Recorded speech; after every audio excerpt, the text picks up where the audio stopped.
being able to get the most important things accomplished each day is a skill. And today's guest on the 25th Hour podcast is Ann Blair, who is an absolutely amazing realtor here in Northeast Ohio. What you can expect from today's episode is some more insight on how Ann balances her community involvement with her business and her family, and how she's working through the fact that her biggest productivity bottleneck has to do with boundaries. Listen in and enjoy my conversation with Ann. And I am so excited that you are a guest on the podcast today. Thank you for being here. Thank you for having me. All right. We've known each other for a number of years, and I am always so amazed at how much you know about real estate and how you've built such a successful business. And for those of you who are not aware, Ann is the Lake and Geauga County Realtor of the Year for 2017 and 2020. And she always gets embarrassed when I tell people that, but it's a huge accomplishment. Thank you. Thank you. So what was it that led you to start your business? So, oh boy, way back in 2004, when I first got my license, I actually got it just due to some friends of mine saying, hey, you could make some extra income with this. I was a single mom. I'd already been working 2 other jobs. And so I decided, you know what, I'll give it a try. Never really went full time up until when my husband got his license in 2012. He was all go from the get-go, and started his business and really our business on advertising on Craigslist, of all things. It was kind of crazy.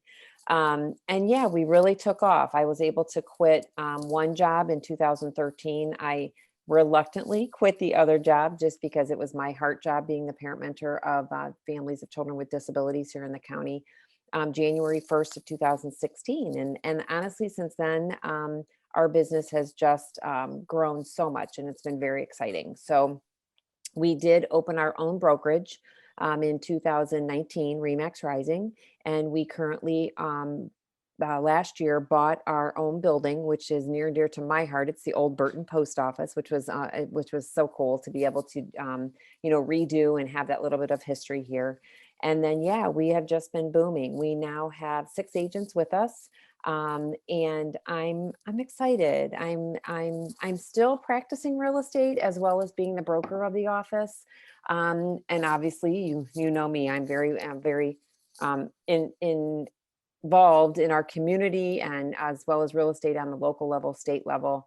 And yeah, so I love it. So what do you find is the biggest difference going from just you and your husband running your office, or not even running your office so much at that point, just the 2 of you, to now having a number of people on your team, both realtors and support staff? Yeah, making sure that we're doing the right thing, making sure that we're keeping our morals intact, that our integrity is intact, and that our ethics are there. I think it's important not only for our business itself, but for the people that we have here in the office. A lot of them are newer. A lot of them have just started to become more full-time agents, and they need to know what, the right way to do things and not the right way to do things. This business can be cutthroat if people make it that way. We are not that way. We always tell people there's enough business for everybody to go around. And just concentrate on what you can do and what you can control. And I think that our agents that we have here, they're good agents. They're good people. They want to help people. They want to do the right thing. And to me, that's more important than having agents in here that just want a paycheck. Right. And your point about good people, when you bring good people on, that idea of integrity and all of that, it's a good mesh. Absolutely. Absolutely. I mean, since we've opened up our doors here, our business has tripled. I mean, it's just been amazing, to the fact that We have a really good name. We have a really good reputation. I am out in the field still. Rick runs the back part of the office. He's also a loan officer. So at the same time, questions or concerns, I can immediately usually get answers in regards to that as well. So it's been a good fit. One of our agents also is a drywaller and a painter. One of them is very handy with some construction works and has a tent service as well. The two ladies that are in here are sisters, and they bring so much joy to our office. They're a hoot. And, and like you said as well, our staff is amazing, and we're very lucky to have the staff that we have. So when you started to grow the office, what was the first personnel addition that you made? our admin was the first thing that we did, way back when, and we hesitated with that. We were like, no, we're not big enough. No, we can't pay somebody to do that. But it was huge. It was a huge thing with our first admin. We are now on our third admin since we started our team business, which was back in 2016. And I tell you what, she definitely is a huge asset to our office right now. And she's listening, so I can tell her she better not ever leave. So ever. Yeah. And I remember when you were talking about bringing on, like, I'm thinking through, like, oh my gosh, I have known you that long. Yeah. I remember those conversations. Yeah, we struggled. Yep. Struggled, but I tell you what, it is the best thing. And now I will tell people as well. I mean, the agents in our office are fortunate enough because they have access to our admin as well. Julie's kind of the office admin, and she does just as much for them as she does for me now. But there's other agents out there that are just like, oh, I'm struggling, I want to, but and they don't have the money. But I just keep telling them, you've got to do it, because you have no idea.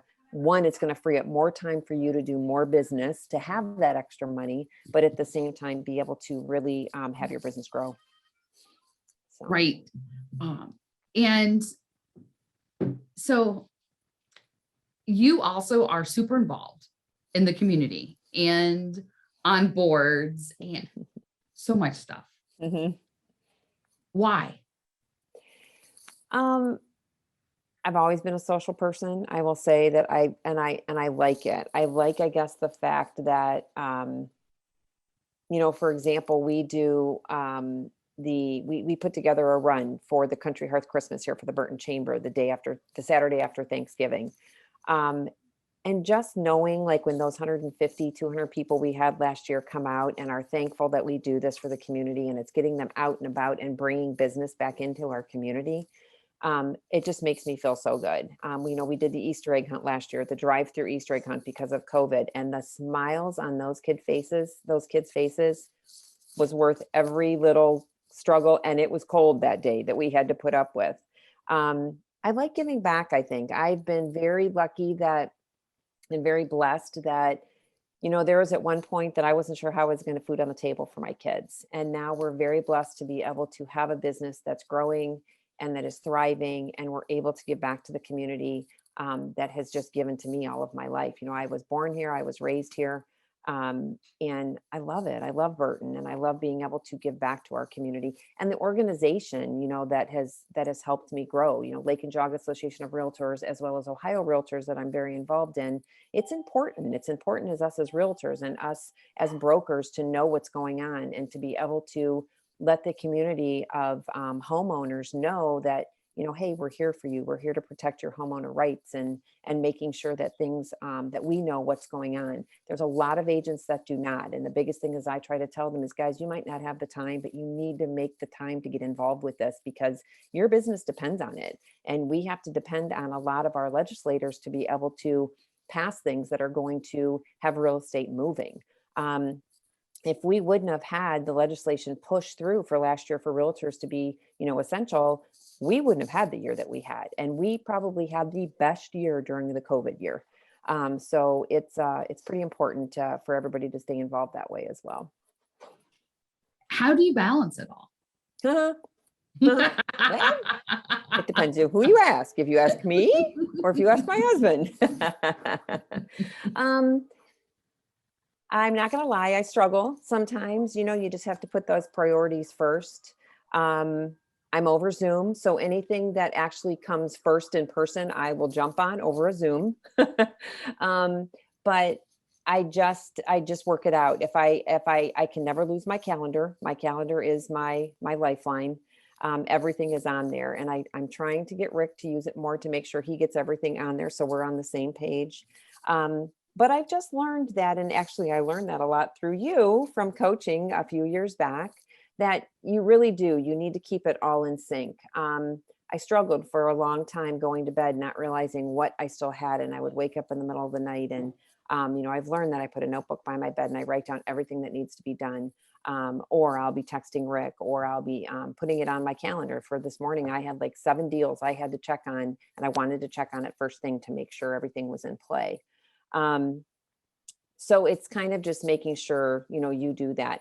I'm involved in a couple organizations that have meetings at the same time of each other. And I let them know that, hey, I'm involved, I'm doing this, I can help with this, but this meeting takes precedence. I'm the president of our auxiliary this year, and there's a meeting time that takes place for the Burton Village Now, which is a small group that does a lot for the Burton Village area. But I've made one out of, I don't know, 7 meetings this year because the fair meetings are going to come first. So, it's just kind of that balance. I think everybody kind of knows. I'm very lucky that the clients we work with are very, they know how involved I am. Most of them do. And I let everybody know from the get-go, I am very upfront. I don't try to hide it. My family obviously comes first. And then I always want to make sure that they know that I'm involved in stuff, and it's important to me to be able to give back. But I will squeeze you in whenever I can, or as much as I can. And it has always worked out. I mean, I've lost a couple clients, I'm not going to lie, because I wasn't right there every time they wanted me. But at the same time, I think it's important that people understand that we have lives as well. So, there's sometimes that people don't want to get phone calls before 6 o'clock or 9 o'clock, but yet that it seems like it's okay to call us, at those times. And it is, I mean, most of the time I am fine with it. But if I tell them, hey, I'm jumping on a plane to go visit my son who I haven't seen in 8 months. And they're like, well, I'm just going to call somebody else because I need to know now. And I'm like, okay, best wishes, because I'm not going to bend over backwards or try to fret about that. 5-10 years ago, yes, I probably would have. But at this point, again, like I said, there's enough business for everybody to go around. And I would rather be able, be able to give 100% service instead of 50% service and then them talk bad about us. So. What a great philosophy, and what a difference just since I've known you. Mm-hmm. Mm-hmm. Yeah, Makes big. me, right? You should feel good, because a lot of that had to do with you, and I appreciate you. So. Well, it's you implementing and being diligent about holding your boundaries. Yeah, exactly. I'm so excited right now. If I could do special effects, those of you who are watching this the replay, like right now, there would be like all these fireworks going off, and we'd be in this huge celebration. So let's flip it a little bit into, it's not always this easy. Mm-hmm. Like, you've set your boundaries, but there are times, and I have them too, where we have what's called a productivity bottleneck. Mm-hmm. Like, all of a sudden there's just something that prevents us from getting everything done. And I had a huge aha moment yesterday. I was listening to the NABU's virtual conference, and the speaker said something, and I was like, that's what's been blocking me from getting the things done I need to get done. Mm-hmm. It's there. So what I'm wondering for you is, what is that thing?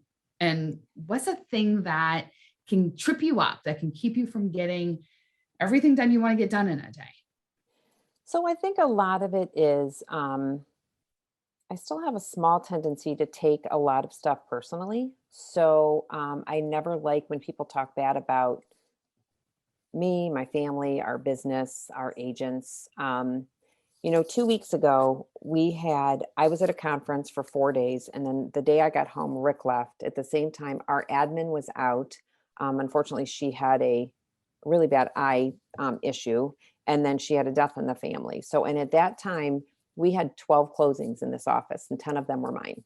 So, and I had 2 of the agents just harping at me and literally yelling at me. And I guess I have a hard time because I want to jump on those first and make sure that they turn around and be happy instead of realizing that I think a lot of times it's not me, it's just maybe the day they're having or the personality that they are. Um, but literally I got to the point where I thought I wasn't sleeping. I thought I was going to have a nervous breakdown because I was trying to take on too much. Um, and I finally, the one night I just went to bed and I wrote everything down, and I just woke up in the morning and said, I've just got to let some of this go. But that was kind of my hard spot, is because I want to try to make everybody happy. And sometimes I don't know how to put that aside, or let some things go before jumping into that first. Does that make sense? Absolutely. And so I think like when you started to share the story, you're like, part of it is that you take it personally. And I think as you move through it, you hit upon the piece that I know to be true for you, is that you want harmony around you. Mhm. And so you Yeah. want Yeah, like, that's it. right. And you want people to be happy, and often to the expense of you. Right. And so we had just celebrated how great you're doing with boundaries. It's another, uh, it just hits us again that it's not a one and done. Right. Like when Right. we look at, when I look at my personal development and you look at your personal development and how far you've come, and oh my gosh, and how far you've come. I know. Right. But it's like, it's never, it's a destination. Not, it's the journey. It's Correct. the progress, not perfection. Cause it's circular and circular and circular. So for those people who are listening in right now, who are thinking, ooh, I'm Ann. I also like harmony and want harmony. What advice would you give them? You just have to prioritize. And I think, like, again, your little voice is in my head sometimes chirping at me, just basically stating that, prioritize and put what is most important. And just because somebody is not happy with one thing you're doing doesn't mean that it's your fault, and doesn't mean that that should be your priority. You need to make sure that you take care of everything in regards to that circle. Um, and it was hard for me to do that. I think I got to it after about 2 days of thinking I was not gonna make it through that week, Right. um, to realize that, listen, you just write this all down, figure this all out, figure out what you need to do first. Yes, people are gonna be mad at you. And the busier you get and the bigger you grow, the more issues there's going to be, or the more people that are not gonna be happy with you. Um, I didn't cry the whole time, so that was a good thing, where 5 years ago, if this would have happened, I would have been crying. So, I think it's a lot of it is just, sitting down, taking a breath, taking a breather, getting away from it for just a little bit if you have to, and realizing, okay, you can't control this, but you can control this. Do something that's going to make you happy, do something that's going to be helpful, and then go back and you might have a different perspective on the issue. And that's actually what I've learned to do. And I feel like that's what pulled me through that week a couple weeks ago. So don't get me wrong. I am glad Rick's back in the office, and I'm very thankful Julie's back in the office, because I would not want to be that whole week all over again. Right. Well, and that goes to, though, also one of the strategies you've put into play is being able to surround yourself with strong people. Correct. You have so to. that you Yes. can stay in your lane. Like the last time, it's funny because the last time we were talking about your bottleneck, it was about you getting out of your lane. Yep. Yep. And so delegating, making right. sure. And Yes. delegating, and you have that Mhm. with you now. You have those Yeah. pieces in play. You're staying in your lane. Right. And and you are always going to be that person who wants harmony. You're always going to be that person who loves people. Right.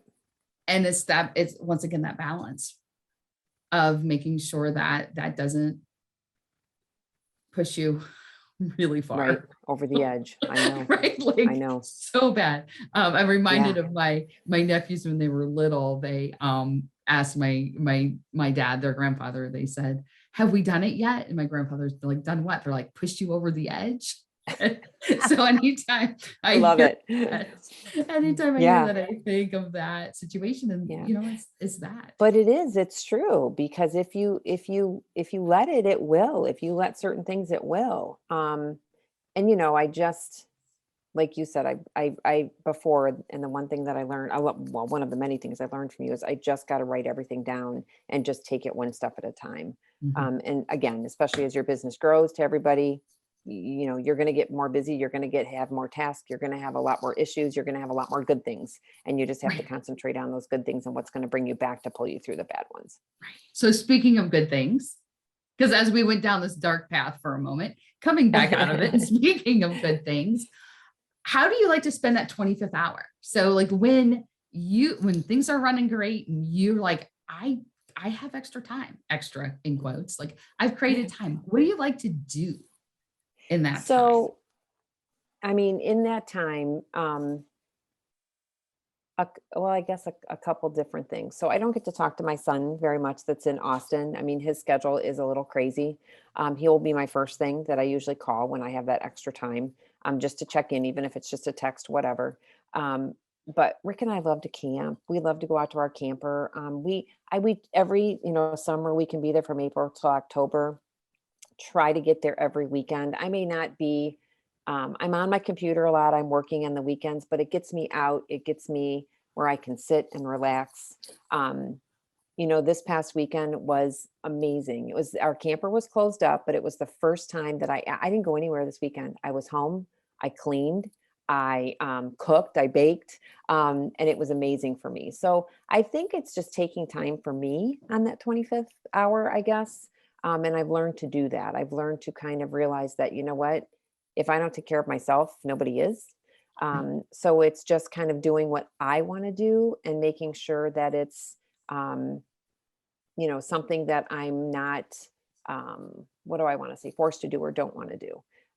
Even at the camper, I like to get up early and I go for a walk by myself, 2 miles every day, around that camper Saturday and Sunday. And everybody's like, "Oh my gosh, why do you do that?"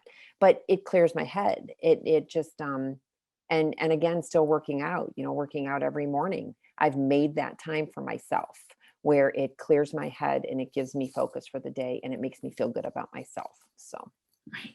And I just heard a quote yesterday about, they always say, like put your oxygen mask on first and like all mhm, of those, mhm. take care of yourself before other people type of thing. And the quote I heard yesterday was, um, fill their cup with what's in your saucer. And I was like, Yes. what are they talking about? But it's that idea of your cup is full. And then what comes out of your cup onto the saucer that holds the cup is what you Mhm. use for Still other theirs. people. Yeah, I agree with that. That's awesome. I was like, Yeah. I really like that. Don't fill it from your own. Yeah. You get yours to where you're overfilled Right. and use that Right. excess for others. Right. I was like, And oh, that's where that's I so think I am cool. right now. Yeah. Yeah, I agree. And I think that's where I am. I have a lot of stuff going on, but I love what I do right now. And I'm loving Mhm. everything that I'm involved in. Um, and yet too, I realized too, when it's like, this past Saturday, I could have went to my nephew's game and Rick and I both decided, you know what, we're just going to stay home. And that's what I Mhm. needed. And Yeah. I can't remember when the last time I actually stayed home all day and went nowhere. So Yeah, it was I was nice. like, yes, that is out of Yeah. character for you, but Yes. much needed and Yeah. It was much needed. appreciated. Yeah. Yeah. Oh, Yeah. fantastic. All right. So Awesome. as we close out, what's one thing you want to leave our listeners with when it comes to like the nuts and bolts about selling a house? Just one tip Um, or buying a house this or anything with a was house. good. This was good. So I actually had a client email me yesterday and ask me, why should I use you instead of for sale by owner? And I basically explained to them that I have my license for a reason. Um, not only liability, but your work hours and my work hours that I put into this on top of your work hours. Um, most for sale by owners don't make it through the whole transaction without hiring somebody. So I guess it's important for all of you out there to get a realtor that is full-time, get a realtor that is dedicated to their business and dedicated to the profession that they're in. Not that being a part-time agent is wrong, it's not, but it's important to know the ins and outs, the legalities, the everything that's involved in the home buying and the home selling process, because it's not as easy as a paycheck that a lot of people think. There's a lot involved and there's a lot of liability involved. And it's just making sure that you connect with that person that you're working with to make sure they meet your goals and you are getting everything that is expected of them. Oh, perfect. Because often you see those for sale by owner signs. And I'm always like, you dodos. Like, why would you think? Yeah. It's They're super trying to save complicated. commission on a lot of them, but I will tell you, most for sale by owners not only underprice their house, but they get into a lot of issues later that they never would have if they would have had a realtor and the realtor's advice. Because they don't have the background or the knowledge. So yeah, use a professional Yep. when you Yep. need a professional. And this would be one of those That's it. cases. That's it. Thank So, you for being, I appreciate you're your so time welcome. today. You're so I know welcome. how busy you are. I appreciate you jumped on Zoom because I know how you're over Zoom. I So know. thank you for doing that. You're and so for welcome. you're so awesome. So thank you. Thank you. Have a great day. All right. You heard Ann's bottleneck.